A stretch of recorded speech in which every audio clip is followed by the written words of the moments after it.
رضا رضا رضا رضا رضا رضا رضا رضا رضا رضا رضا وہابی کسے کہتے؟ حیرت کی بات ہے کہ اتنا عرصہ لاہور میں رہتے وہابی کو آپ نہیں جانتے۔ اصل میں ایک شخص تھا کوفے کا رہنے والا جس کا نام عبد الوہاب تھا۔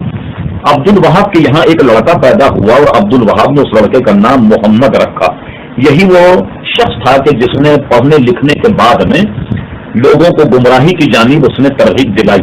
اگر آپ کو فرصت ملے تو آپ اگر تفصیل کو پڑھیں تو آپ حقیقت تک پہنچ جائیں گے کہ یہ وہابیت نے جنم کیسے لیا۔ مثال کے طور پر آپ جانتے ہیں کہ سلطنت عثمانیہ ایک عظیم الشان سلطنت عثمانیہ تھی۔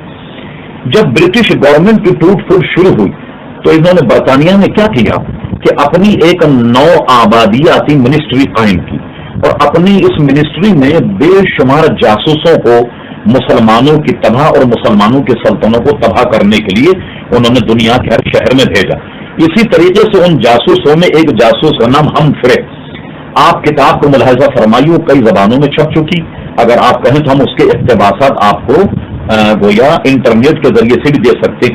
ہمفرے نے اپنے اعترافات میں جو اس نے مظالم ڈھائے، مسلمانوں کی کیسے جاسوسی کی، سلطنت اسلامیہ کو کیسے توڑا، کیسے اس نے عربی پڑھی، کیسے اس نے استنبول میں رہ کر ایک شہر سے ترکی زبان سیکھی، اس کو اگر آپ پڑھیں تو اس نے بڑی تفصیل سے لکھا کہ میں عراق گیا اور عراق میں میری ملاقات محمد بن عبد الوہاب سے ہوئی۔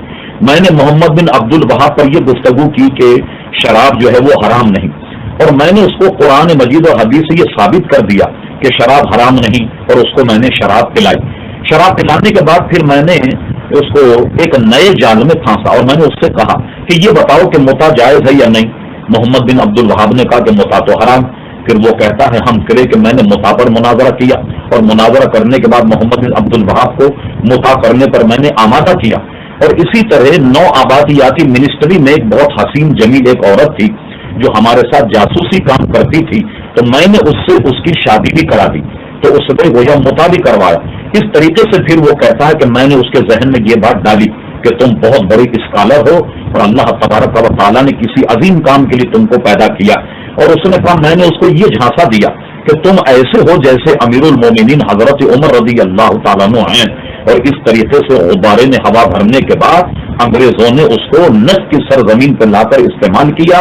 اس کی کتاب قدیمی بھی ہمارے پاس موجود ہے اور آج کل جو چھپتی وہ بھی موجود ہے، جس کا نام کتاب التوحید۔ کتاب التوحید اگر آپ ملاحظہ فرمائیں تو اس نے اپنی جماعت کے علاوہ تمام دنیا کے مسلمانوں کو کافر کہا، یہاں تک کہ وہ اتنا انتہا پسند تھا کہ کسی عورت کو جو سنی ہوتی اس کو کہتا کہ تم وہابی بن جاؤ۔ جب وہ وہابی بن جاتی تو اس کا سر مونڈ دیتا، کہتا کہ یہ اس کے زمانے جاہلیت کے بعد، اس سے اس کی انتہا پسندی کا اندازہ لگائیے۔